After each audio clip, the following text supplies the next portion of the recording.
Beberapa bulan yang lalu, aku mengambil cuti panjang dan mengunjungi rumah mertuaku bersama istriku dan anakku yang baru berusia 3 tahun. Kedatangan kami disambut dengan gembira oleh kedua mertuaku. Apalagi sudah setahun lebih tidak bertemu sejak mertuaku kembali ke kampungnya. Pertama-tama aku disambut oleh Pak Tom, nama samaran bapak mertuaku. Dan kini gantian Bu Leli, nama samaran ibu mertuaku. Ibu mertuaku menyambutku dengan agak lain. Bu Leli sempat membisikkan, "Niko, ibu kangen sekali dengan kamu," sambil tangannya mencubit di punggungku. Niko adalah nama samaranku.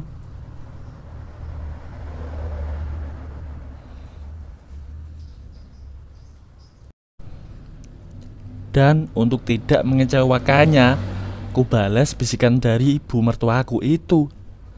"Bu, saya juga kangen sekali dengan ibu." Dan aku menjadi sangat kaget ketika ibu mertuaku seperti memberi kode kepadaku. Setelah 2 hari berada di rumah mertua, aku dan istriku merasakan ada keanehan dalam rumah tangga mertuaku, terutama pada diri ibu mertuaku.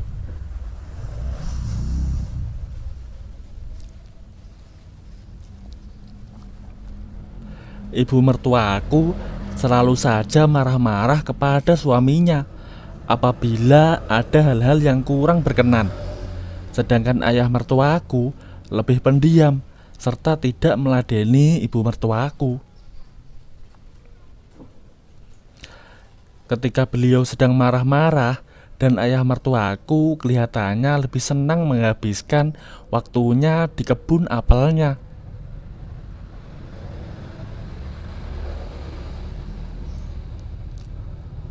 Walaupun di situ hanya duduk-duduk seperti sedang merenung atau melamun, istriku sebagai anaknya tidak bisa berbuat apa-apa dengan tingkah laku orang tuanya, terutama dengan ibunya yang sudah sangat jauh berlainan dibanding sewaktu mereka masih berada di Bandung.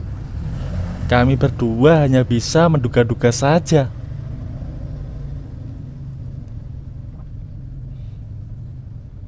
Karena istriku takut untuk menanyakannya kepada kedua orang tuanya. Lalu istriku memintaku untuk mengorek keterangan dari ibunya dan supaya ibunya mau bercerita.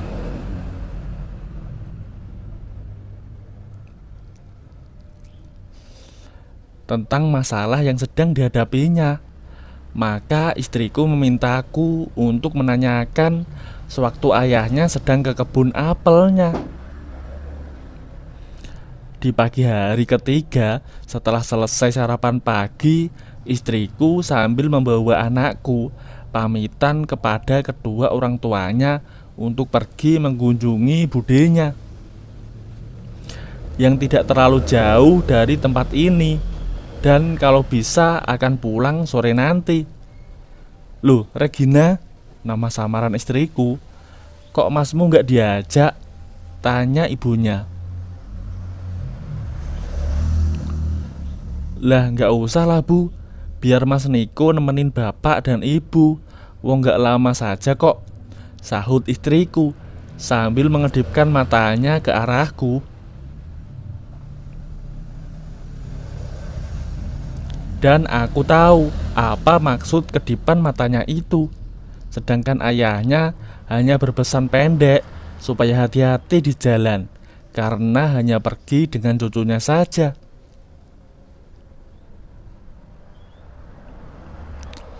Tidak lama setelah istriku pergi, Pak Tom pun pamitan dengan istrinya dan akan pergi ke kebun apelnya yang tidak terlalu jauh dari rumahnya, sambil menambahkan kata-katanya.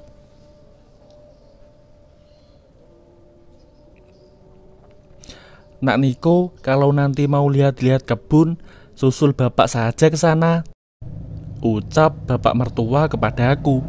Sekarang yang di rumah hanya tinggal aku dan ibu mertuaku yang sedang sibuk membersihkan meja makan. Untuk mengisi waktu sambil menunggu yang tepat untuk menjalankan tugas yang diminta oleh istriku, kugunakan untuk membaca koran lokal di ruang tamu.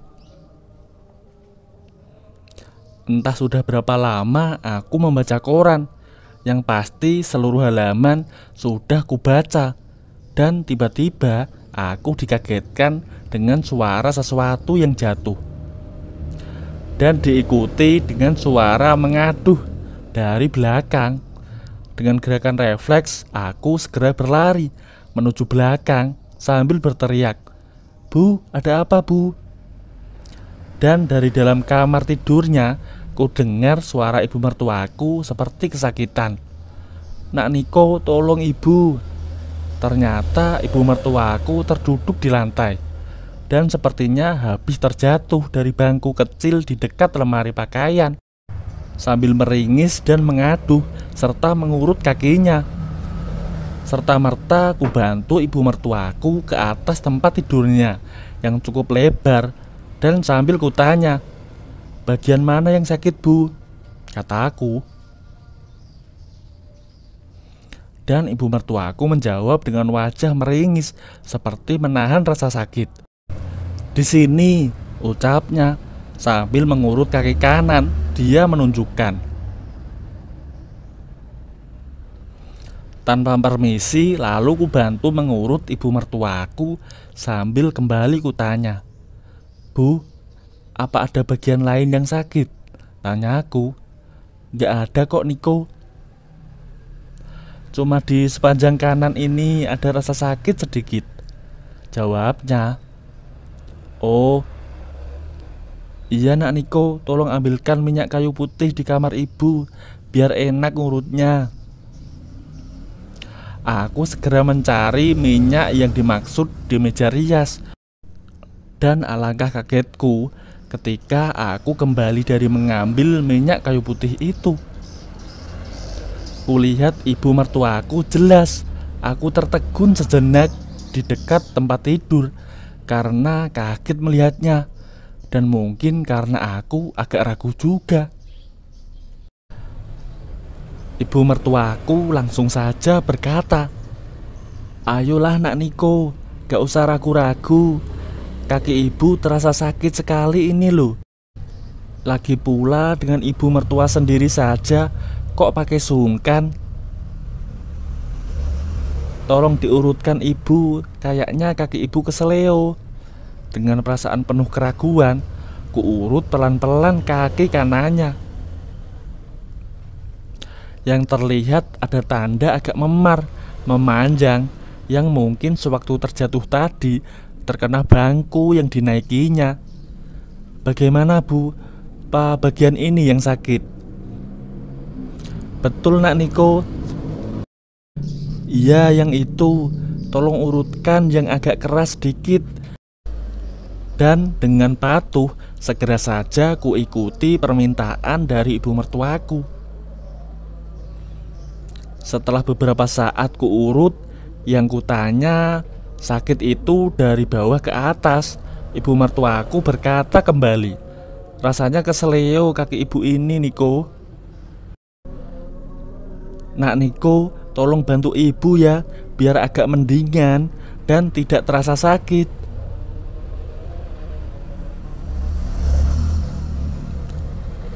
"Ayo dong Nak Niko, kok ngurutnya jadi berhenti?"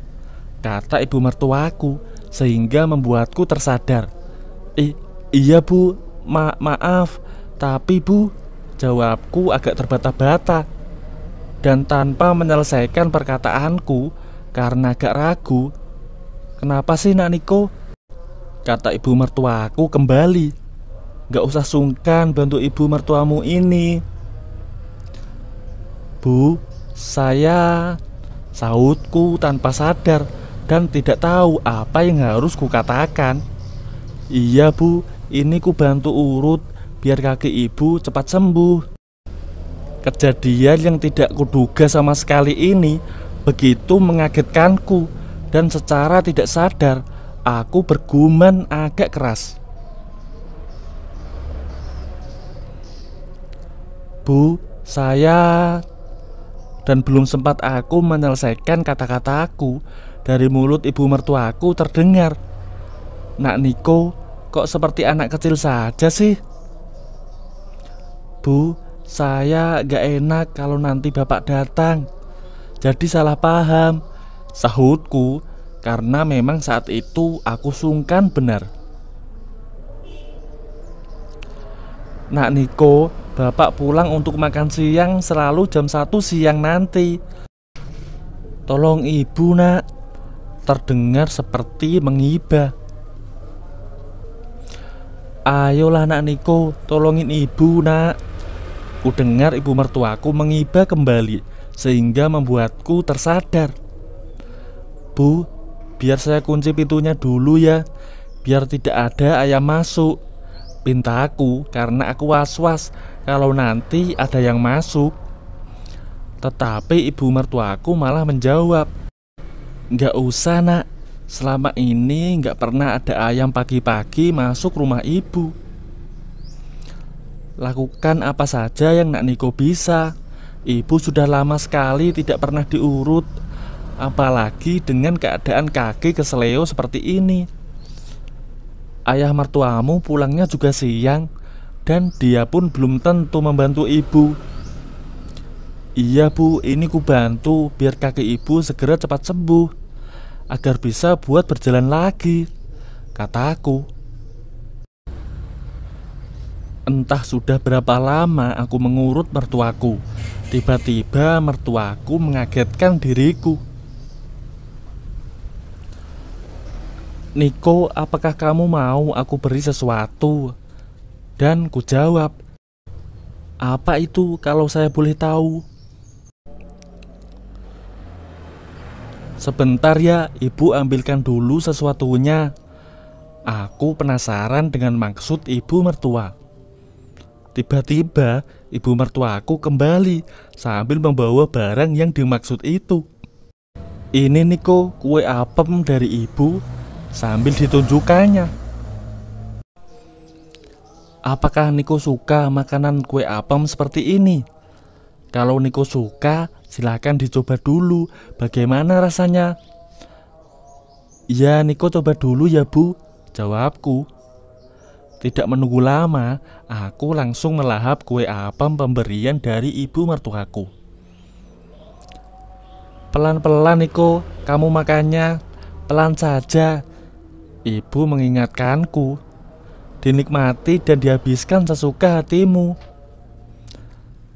Aku menikmati kue apem dari ibu mertuaku, dan ibu mertuaku pun merasa sangat senang dari raut wajahnya. Cukup menikmati kue apem dari mertua, aku mencoba iseng bertanya pada mertua, "Bu, apa ini yang menyebabkan ibu selalu marah-marah pada bapak?" tanyaku. "Mungkin saja Niko. Emang kenapa Niko?" "Bu, kalau benar, tolong ibu kurangi marah-marahnya kepada bapak. Kasihan dia." Ibu hanya diam dan seperti berpikir. Ibu seringkali mengunjungi rumah kami dengan alasan kangen cucu dan anaknya, istriku, dan juga mau berbagi kue apem. Tetapi kenyataannya, ibu mertuaku selalu mengontakku melalui telepon di kantor dan memberikan jatah makanan kue apem yang spesial itu. Untungnya sampai sekarang masih rukun-rukun saja. Hanya saja istriku merasa aneh, karena setiap bulannya ibunya selalu mengunjungi rumah kami.